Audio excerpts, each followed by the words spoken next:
Hello everyone, welcome back to my channel little things with little one. और आज हम बात करने वाले हैं कफ एंड कोल्ड की होम रेमेडीज़ के बारे में। बच्चों के लिए मैं आपके लिए 3 ऐसी होम रेमेडीज़ लेकर आई हूँ जो श्रीगुन को तो बहुत ज़्यादा कोल्ड में हेल्प करती हैं। जैसे कि विंटर्स आ गई हैं, बच्चों को कोल्ड बहुत जल्दी हो जाता है। और अगर आप उन मॉम्स में से हैं जो बहुत ज़्यादा उन्हें बाहर की मेडिसिन देना प्रेफर नहीं करती हैं, तो ये वीडियो आपके लिए है। वीडियो को पूरा ज़रूर देखें बिकॉज़ ये होम रेमेडीज़ के बारे में है। तो जो भी रेसिपीज़ मैं आपको बताने वाली हूँ वो अगर आप आधे में छोड़ देंगी तो ये थोड़ा सा हाफ इन्फॉर्मेशन थोड़ी ज़्यादा डेंजरस हो सकती है। तो वीडियो को पूरा ज़रूर देखिए। तो चलिए फटाफट शुरू करते हैं।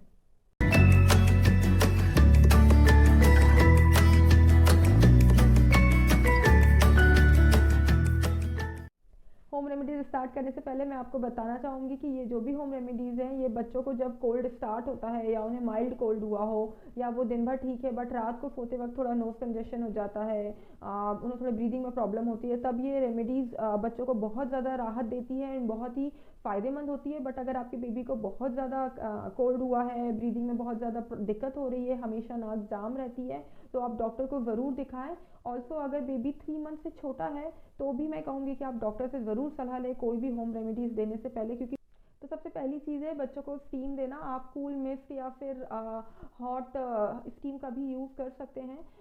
ये बच्चों को बहुत ज़्यादा, जब उनकी नाक बहुत ज़्यादा जाम हो जाती है, बहुत ज़्यादा चेस्ट कंजेशन या नेज़ल कंजेशन हो जाता है, तो स्टीम देने से बच्चों को बहुत ज़्यादा राहत मिलती है, उनका पूरा सिस्टम खुल जाता है एंड वो ठीक से सांस ले पाते हैं। अगर आपके बेबीज़ को फीडिंग में दिक्कत हो रही है तो आप उन्हें फीडिंग से पहले कुछ देर के लिए 5 मिनट्स 10 मिनट्स के लिए स्टीम दीजिए। उनका पूरा सिस्टम खुल जाएगा, नोज़ खुल जाएगी और वो ठीक से फीडिंग कर पाएंगे। रात में भी जब भी बच्चे की नाक आपको लग रहा है बार बार बंद हो रही है, वो बार बार उठ रहा है, तो आप उसे एक बार स्टीम ज़रूर दे सकते हैं। मेरे पास ये एक कूल मिस्ट है और मेरे पास एक हॉट ह्यूमिडिफायर भी है। तो ये कूल मिस्ट से क्या होता है कि अगर आपका बेबी बहुत छोटा है तो ये बहुत ज़्यादा हेल्पफुल है। आप इसको लगा के रूम में छोड़ दीजिए, रूम बंद रखिए, इसे दिन भर चलने दीजिए और एयर में थोड़ी सी ह्यूमिडिटी आ जाती है इससे और बच्चे की नाक बार बार बंद नहीं होती है। ऑल्सो ये तब ज़्यादा हेल्पफुल होता है जब आपका बेबी छोटा हो और आप उसे वार्म स्टीम देने से थोड़ा सा झिझक रहे हो, क्योंकि वार्म स्टीम देने से कई बार थोड़ा जलने का खतरा भी होता है और बहुत ज़्यादा गर्म भाप से बच्चे की स्किन पे भी थोड़ा इफेक्ट हो सकता है। तो ये उस वक्त के लिए बहुत यूज़ होता है। बट आपको थोड़ा रूम देखकर भी इसका यूज़ करना है। अगर आपका रूम बहुत बड़ा है तो आपको शायद ऐसे 3-4 ह्यूमिडिफायर की ज़रूरत पड़ेगी।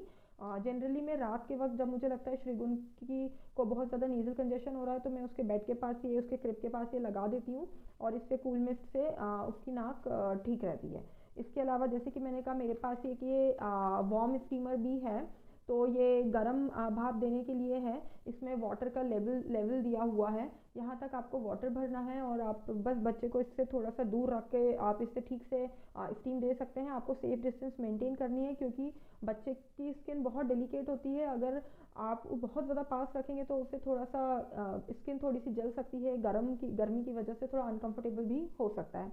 तो ये भी बहुत ज़्यादा अच्छा है। अगर आपकी बेबी को सांस लेने में बहुत ज़्यादा दिक्कत हो रही है या बहुत ज़्यादा कंजेशन है तो आपको ये तुरंत यूज़ करना चाहिए, इससे उसकी पूरी नाक अच्छे से खुल जाएगी। मैं श्रीगुन के लिए दोनों यूज़ करती हूँ, बट जब उसे एक्चुअली बहुत ज़्यादा कोल्ड हो जाता है तो मैं वार्म स्टीमर का यूज़ करती हूँ। अगर आपके पास दोनों नहीं है तो आप गर्म पानी को का नल ऑन करके बाथरूम में थोड़ी देर के लिए छोड़ दीजिए और फिर अपने बेबी को बाथरूम में लेकर जाइए। तो उससे उससे भी बाथरूम में थोड़ा सा गर्म भाप हो जाएगी और बेबी की को काफ़ी राहत मिलेगी। सेकेंड रेमेडी है सरसों के तेल से मसाज करना। तो सरसों का तेल वैसे भी तासीर में बहुत ज़्यादा गर्म होता है और उसको मसाज करने से बेबी को बहुत ज़्यादा गर्मी मिलती है। बट अगर मैं जो इंग्रेडिएंट्स बताने वाली हूँ वो मिलाकर आप बेबी की मसाज करेंगे तो उसे बहुत ही ज़्यादा फ़ायदा होगा।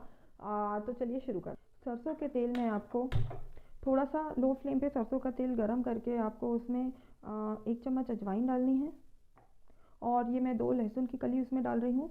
ये जो दोनों इंग्रेडिएंट्स हैं ये बहुत ज़्यादा गरम होते हैं एंड बच्चों को सर्दी में बहुत ज़्यादा हेल्प करते हैं। आप चाहे तो ये लहसुन की कली को थोड़ा सा काट कर भी यूज़ कर सकती हैं और आपको बस इसे इस तरह से यूज़ करके छान के रख लेना है। देखिए इसमें थोड़ा सा फ्लेम आने लगा है। जब तक ये थोड़ी सी लाल नहीं हो जाती हैं आपको इसको थोड़ा सा पकाते रहना है। मैंने थोड़ा वीडियो के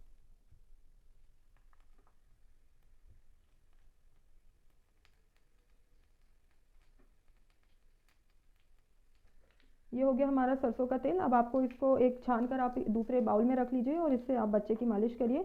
ये बहुत ही अच्छी रेसिपी है एंड बच्चों को बहुत ज़्यादा इससे गर्मी मिलती है। इससे बच्चों की मालिश करिए, उसको बहुत ज़्यादा गर्मी मिलेगी। अगर आप शाम को मालिश नहीं भी करती हैं तो सोने से पहले बच्चे के पैरों के तलवे में और चेस्ट में ठीक ठीक से ये तेल रब कर दीजिए और उसके बाद उसे सॉक्स पहना दीजिए। तो इससे क्या होगा कि तेल की जितनी भी गर्मी है, अजवाइन, गार्लिक, जो भी उसकी गर्मी है वो सारी बच्चे को अच्छे से मिल जाएगी और उसे कोल्ड में बहुत राहत मिलेगी।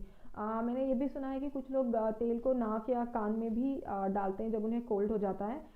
बट मैं ये सजेशन नहीं दूंगी, बिकॉज़ मैंने भी अपने डॉक्टर से एक बार ऐसे पूछा था एंड उन्होंने इसके लिए मुझे साफ मना किया था। पहले के ज़माने में मे बी लोग ये सब करते होंगे क्योंकि उस वक्त चीज़ें काफ़ी ज़्यादा प्योर होती थी। आजकल के जो भी सरसों के तेल होते हैं उनमें कुछ कुछ इसेंशियल सॉल्ट्स वगैरह, मिनरल ऑयल्स वगैरह मिले ही होते हैं।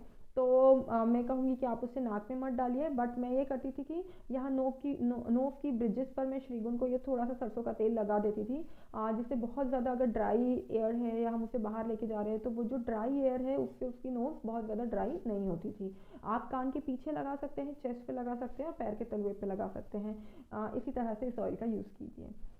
थर्ड होम रेमेडी है नटमेग, यानी कि जायफल।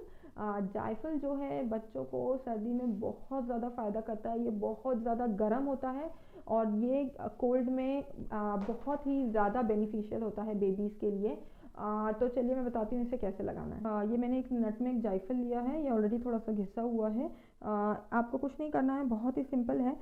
एक सिलबट्टा पर आपको इससे घिसना है। मेरे पास सिलबट्टा नहीं है तो मेरे पास ये इस तरह सा खुरदुरा पत्थर है, मैं इस पर घिसती हूँ। आप किसी भी खुरदुरे पत्थर पे भी इसको घिस सकती हैं।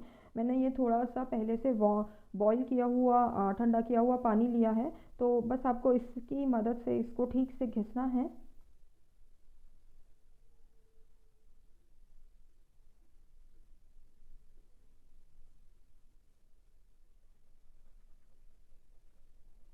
देखिए ये अच्छे से घिसा गया है।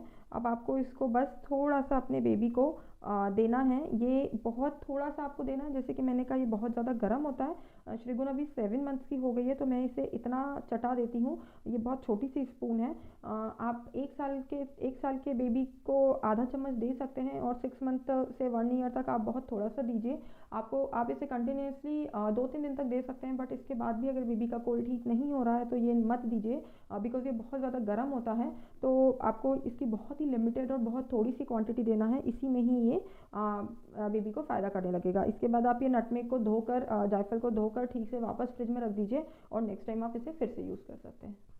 और अगर आपका बेबी 6 मंथ से ऊपर है, आपने सॉलिड स्टार्ट किए हैं, तभी आपको जायफल बच्चों को देना है। अदरवाइज़ ये होम रेमेडी 6 मंथ्स से बिलो बेबीज़ के लिए नहीं करना है, बिकॉज जायफल बहुत ज़्यादा गर्म होता है। और अगर आपने सॉलिड स्टार्ट नहीं किए हैं तो आपको बेबीज़ को ब्रेस्ट फीडिंग के अलावा कुछ भी नहीं देना चाहिए। इसके अलावा इन जनरल जब भी आपके बेबीज़ को कोल्ड हुआ हो तो उन्हें हाइड्रेट रखें। अगर 6 मंथ से ऊपर हैं तो आप उन्हें पानी दे सकते हैं थोड़ा गुनगुना।